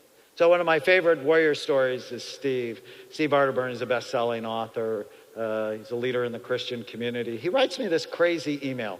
My rental confirmation number for Aruba, and he lists it, and my hotel number. And I'm reading this going, what is this about? The reason I know this is that I'm supernaturally able to remember things that I would have never even tried before. And they don't go away. My productivity and creativity is off the charts. I'm able to connect with my wife in ways I've never experienced. This is what I'm doing. He exercises in bursts versus 30 minutes of running. No sodas, where he used to have 4 a day. Restricted grains and simple carbs. Brain-directed supplements. He wears a CPAP. He's one of the dumb ones that I talked about who'd been diagnosed with sleep apnea but didn't wear it. Does the Brain Fit Life. So when you test your brain on Brain Fit Life, we'll actually give you games targeted to your vulnerable areas. And my favorite part, of course, my wife would say this, and the sexual intimacy is another area of peak performance. So I love that. And just a couple of weeks ago, Nancy comes to my clinic, and my assistant, she wasn't seeing me, she was seeing one of the other doctors, says, Dr. Amen, you have to meet Nancy. And I don't know, I had like 14 things on my schedule. I just look at her with this dumb look, and she's like, stop it. You have to meet her. She's 83. She came here from Oxford, England. And so I went in and talked to her, and she's a warrior. She picked up Change Your Brain, Change Your Life in a used bookstore for 50 cents. And she said, I just started doing everything you said. And it started with drinking water. Your brain's 80% water. So she lost 5 stones. I'm like, what's that? 73 pounds in a year. And she makes that face. She said, I used to be like this. It's so funny. So her energy's better, mood's better. She's off the couch. She drinks water. She walks. Nutrition, supplements, new learning. And then she changed her family. That's what brain warrior leaders do. They change their family. So, are you a sheep or a sheepdog? Sheep go with the herd. They live in denial. They don't want to see problems. They pretend all is okay and the wolf will never come. Sheep, in fact, don't like sheepdogs because they remind them that trouble may be near. Sheepdogs have fangs and they're serious, sort of like me. But sheepdogs love their sheep even when the love is not returned. And they give their lives for the flock. So who are you? Are you a sheep in denial or a sheepdog guarding your flock? So Laura is a sheepdog. She actually works for the Salvation Army. She completely changed her life, her family, and then changed the lives of people in the drug treatment program that she directed. These are the people. And Thomas, who said, he graduated from our program, my life was a mess, now it is a message. I have been tested, now I have a testimony. I was a victim, now I am victorious. I went through trials, now I am triumphant.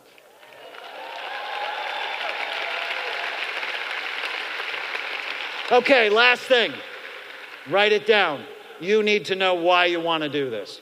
Why do you want to be a brain warrior? Why do you care? Because if you don't know, this will only have been some of the best 90 minutes of your life, but you'll never do anything with it. I'm going to tell you my why. My why is Emmy. I have 4 grandbabies. I adore them all. But Emmy was born sick. She was born floppy. She had no muscle tone. And at 5 months old, she started to have wicked seizures. In fact, one day, she had 160 of them. I was lecturing in Boston when my daughter Brianne texted me a video of her looking like she was being electrocuted. I was horrified. I got on the phone. She went to the emergency room. I got on the phone with the doctor. She was diagnosed with something called West syndrome.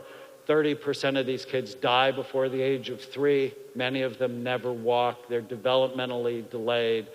And the doctor wanted to put her on a medicine that was $26,000 a dose. And I'm like, what about the ketogenic diet? And he's like, oh, there's no science behind that. And I'm like, my wife said she knew the conversation went south when I asked him if he knew how to read. I'm like, you're kidding, right? I said, there's 70 studies on it. Most of them are from Johns Hopkins. You know, this little place in Baltimore. You've heard of Johns Hopkins? He's like, oh, if you want to do that, I won't be your doctor. I said, are you kidding? You're fired. You must have failed medical school.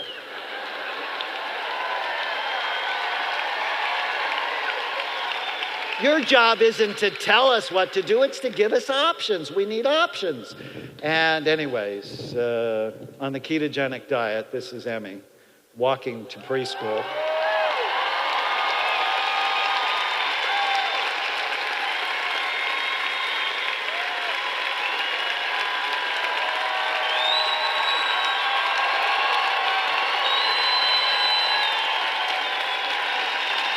I know why I have to be healthy.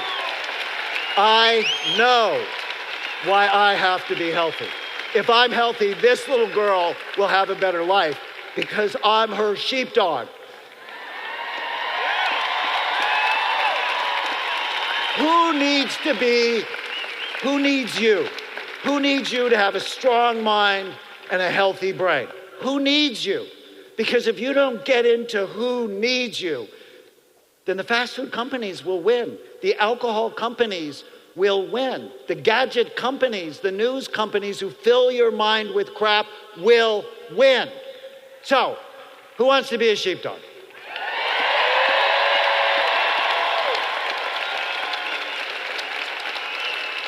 Who wants to be a brain warrior?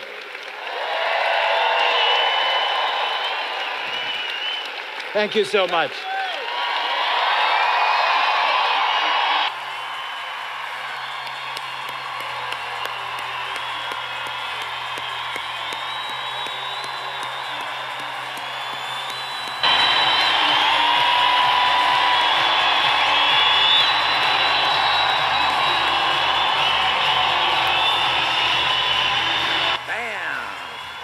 That's the best thing.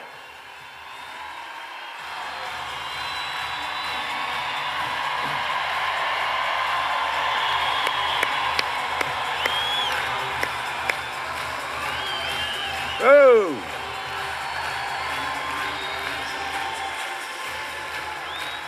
I became a brain warrior sometime back with him. It's amazing. If you have a chance, you need to go to one of those clinics and get your brain scanned. It's the coolest thing you'll ever do in your life, okay? But I'll tell you what, you have no idea where we're going, okay?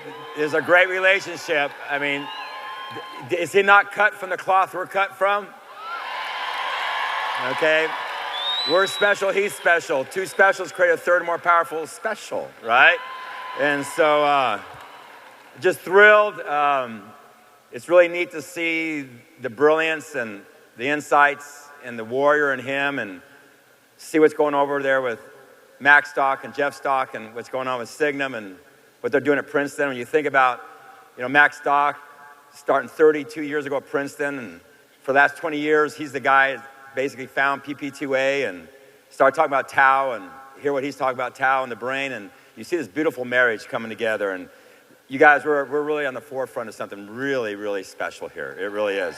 And so what we're going to do now is we're going to have Max and Jeff Stock come and talk to you about EHT and the brilliance of EHT. And why I'm so excited about Dr. Amen being here is because I really just feel like if you love somebody or even like somebody, you got to get them on EHT. This is not something that's, this is something they have to be on, okay? And I'm going to put a challenge out there. And I want you all to listen to this because we need to become warriors. And I really want you to hear this.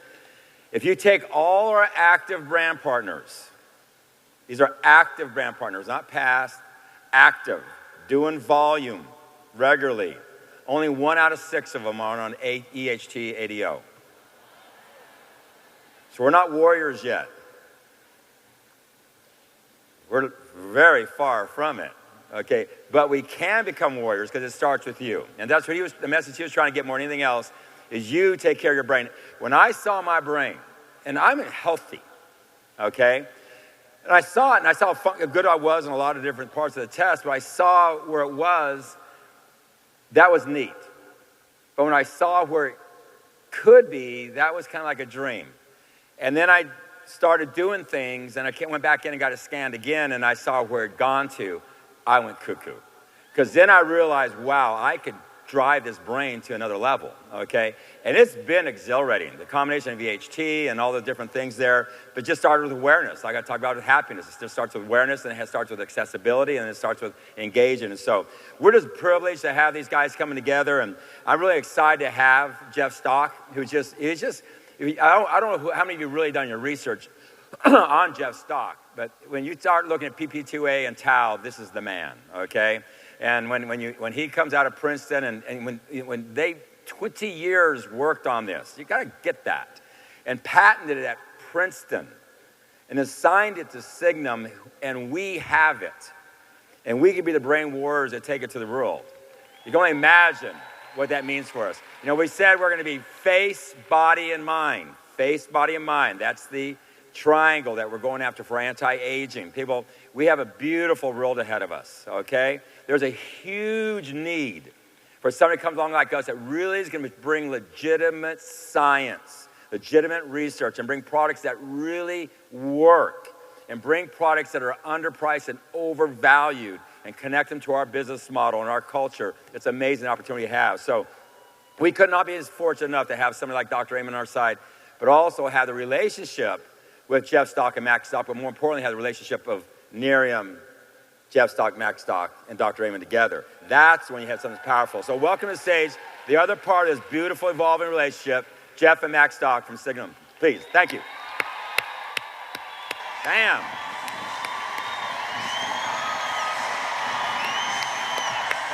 All yours, man. How's it going, everybody?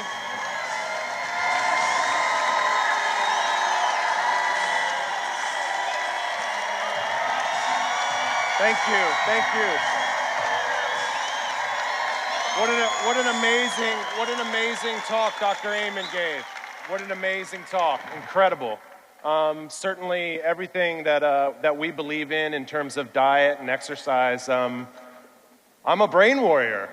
It's awesome.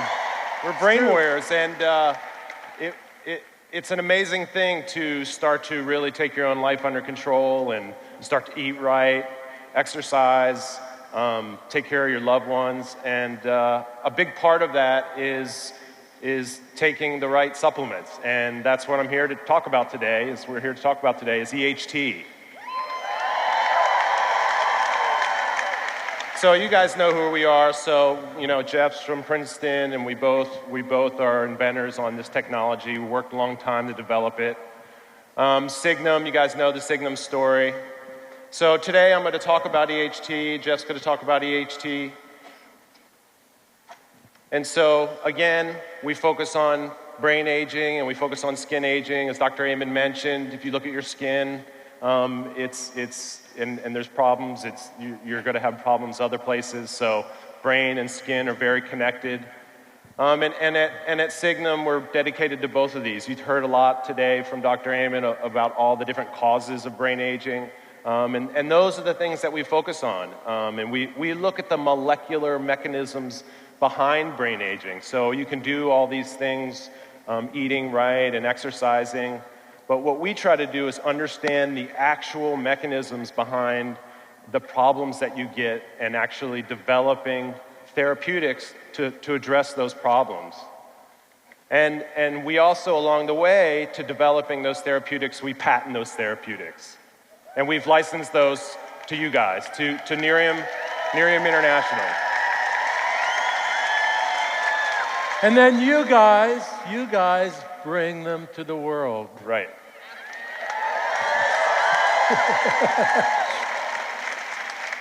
So EHT is eicosanoyl hydroxytryptamide. That's a mouthful, I know. So it's isolated from coffee.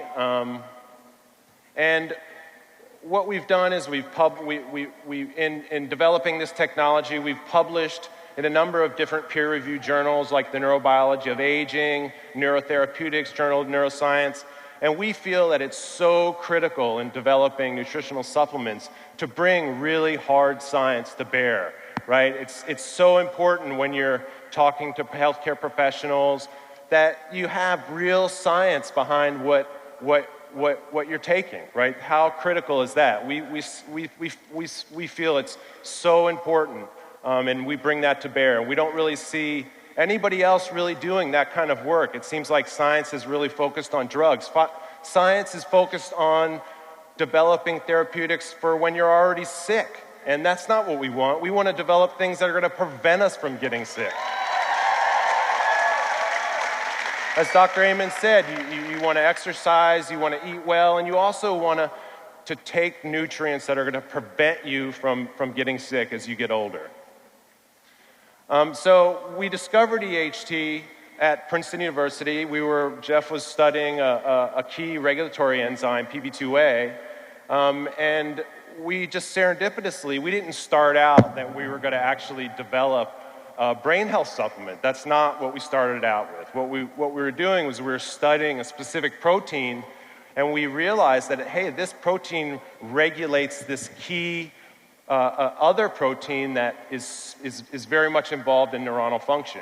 And so what we did is we developed DHT, patent that extract, and then eventually licensed it to Nerium. Okay, this shows some of the background of how we developed DHT. So we started out with a theory about PP2A. I started out with a theory that it's been found. First, I realized that PP2A regulates stress responses in your body. Every cell has PP2A. PP2A is like a master regulator. It controls stress responses. It controls the threshold for stress. Right? It's probably the most important regulatory protein enzyme in your body. So I realized that about PP2A, and then I looked for a disease where PP2A was deficient. I started out with the biochemistry. I looked for a disease where PP2A was known to be deficient, and that turns out to be Alzheimer's disease. It had been shown that in Alzheimer's, PP2A is deficient, and that contributes to all of the defects, the molecular defects associated with Alzheimer's disease. So then we decided to look for something that maintains PP2A in a healthy state. And we went, rather than going to bizarre chemical libraries like you would do if you were in a drug company, what we did was we went to natural products that are supposed to be healthy for your brain. And the first place we looked was coffee. Because coffee, if you look at the literature, coffee is good for you. It's the most common fruit drink in the American diet. It's really healthy. And so we looked in coffee to try to find if something affected PP2A, and we looked in other things as well. And we found lots of places where agents corrected PP2A defects. And in coffee, we identified EHT. So we purified EHT, and it turns out EHT is a derivative of serotonin. It's derived from serotonin, that molecule that you heard about in Dr. Amen's talk, the molecule that makes you feel good, that controls your appetite, that controls a ton of things that are going on in your body and, more importantly, in your mind. So it's a derivative of serotonin, so that was really exciting. And then we put EHT in a number of different model systems that people have developed to study neurodegenerative disease. And we found that EHT was beneficial, dramatically beneficial in those systems for Parkinson's disease, a disease called Lewy body dementia, diffuse Lewy body disease, which is a common disease that's probably the most overlooked disease, I think, certainly in neurodegeneration, and modeled for Alzheimer's disease. And then we made an extract from coffee to make as a supplement. So we could not make a drug. That would take a dozen years and $1 billion, and there are a lot of pitfalls along the way, and you could never do it with the natural product. You could never make a drug from EHT because nobody owns it. Nobody owns EHT. We just own the extract that we make from coffee to make EHT, because people know the structure of EHT. So it's one of those cases where, because of the economics of the way the pharmaceutical industry works, it's a landmine. So what we do is we make a supplement, and then we can give it to everybody right away, right? Get it out there. Get it out there cheap. It's cheap compared to a drug. It's cheap, it's there, it's available, and try it and see if it works. Because there's nothing that works in the pharmaceutical industry for stopping the progression of Alzheimer's disease. So now I'd like to talk about... You got it? Yeah.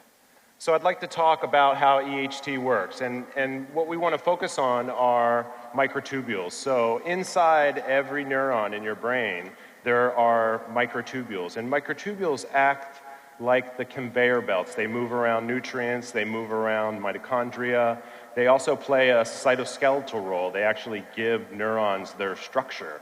And so what happens when you get dysfunctions in tau is that you actually form these neurofibrillary tangles, as Dr. Amen mentioned, in chronic traumatic encephalopathy, which is something that happens when you get a lot of concussions. Football players get it. You get these hyperphosphorylation of tau. And so what happens when tau is hyperphosphorylated, it's not able to form these neurofibrillary tangles. So you can see the healthy neuron on the top with EHT surrounding it. It allows tau to not become phosphorylated. It really reduces that phosphorylation state. And then what happens when you get defective microtubules, and that happens through brain trauma, it happens through aging, it happens through lack of exercise, it happens through eating badly, it happens through smoking, it happens in any number of unhealthy lifestyles, is you start to get these neurofibrillary tangles and this hyperphosphorylation, and eventually will lead to Alzheimer's and these other neurodegenerative diseases, which we all don't want, obviously, right? So here's an actual image, an actual photograph of these neurofibrillary tangles and these microtubules. So you can see where you get a clear space, where there's no lines. That's actually, those microtubules have disintegrated, right? And you can start to see these neurofibrillary tangles forming. And so as you get older, or all these other things happen, you can get this. So what EHT does is it acts directly to prevent this from happening. And so here, PP2A, which regulates tau, actually prevents that from happening. So PP2A, as Jeff said, is a master regulator of this activity. PP2A regulates tau, and through taking EHT, you activate the PP2A protein. And by activating PP2A, you dephosphorylate tau and stabilize your microtubules. So by stabilizing your microtubules, you maintain your brain health. And it's really as simple as that. And as you explain this to people, so many of you have come up to me and asked me, how do I talk about this stuff? It's very technical. And I think if you can use some of these images and talk about microtubule association, these microtubules, it's actually a pretty simple story. It's the skeleton of a cell. And if that skeleton falls apart, if that conveyor belt system falls apart, then those neurons can't stay connected. And if those neurons become disconnected, then you're gonna feel the effects. You're gonna have neurodegenerative problems. You're gonna have cognitive problems. And so if you stick to those simple analogies and explaining it that way, I think it makes a lot of sense. So and hopefully that'll help. And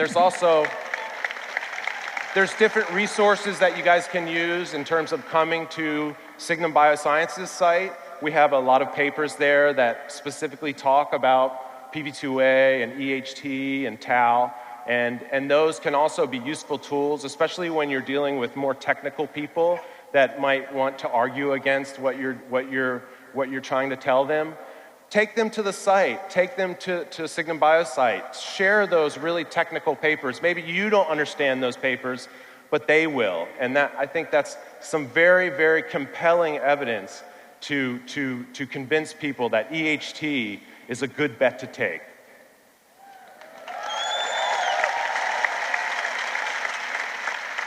So some of the benefits of EHT are improving memory and recall, increasing focus and mental alertness, as well as fortify and strengthening your natural brain functions. So there's a number of benefits that you get from this product, and it's amazing to actually see this product get into your hands and hearing all of your stories. So many of you guys have come up to me and Jeff and told us your stories, and I just can't reiterate enough how incredible that is. I mean, for us to see a product like EHT change lives in a significant way, in a very impactful way, is incredible. It's very emotional, and I encourage all of you to continue to share those stories with us. And anybody that you might know that can benefit from, athletic directors, from football programs, or any number of different institutions, please reach out to us, and we'll try to provide whatever information that we can to help you guys in communicating this message. I know it's a complicated one, but together we can really be effective in doing that and really spreading the word of EHT and spreading the word of brain health and how important that is, and so we can all be sheepdogs. Yes.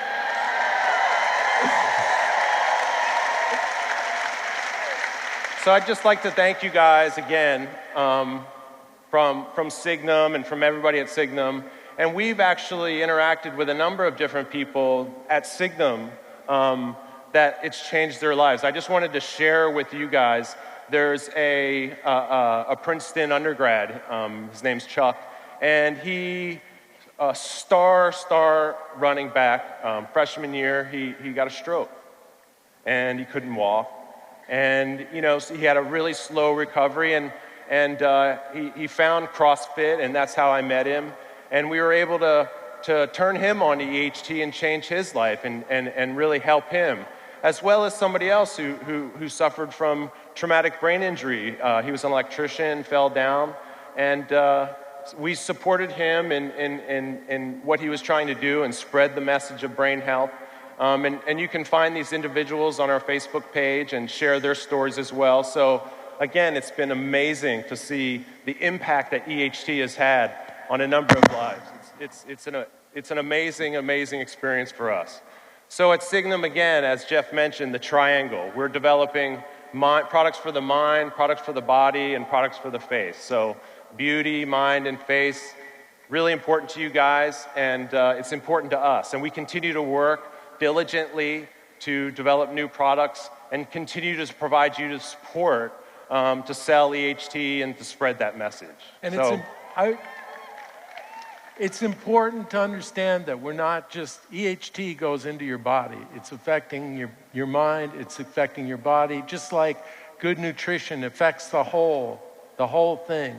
A drug by a pharmaceutical company has a specific target, but EHT has general effects. It also affects a protein called alpha-synuclein. It's involved in Parkinson's disease. It's anti-inflammatory for your whole body. I'd take ibuprofen much less than I used to take now that I take EHT every day. It's a general thing, just like the nutrition, just like the exercise, just like being a brain warrior. It's not just your brain, it's one unit, it all goes together. It's a unitary thing. There's not, you can't separate it. Okay.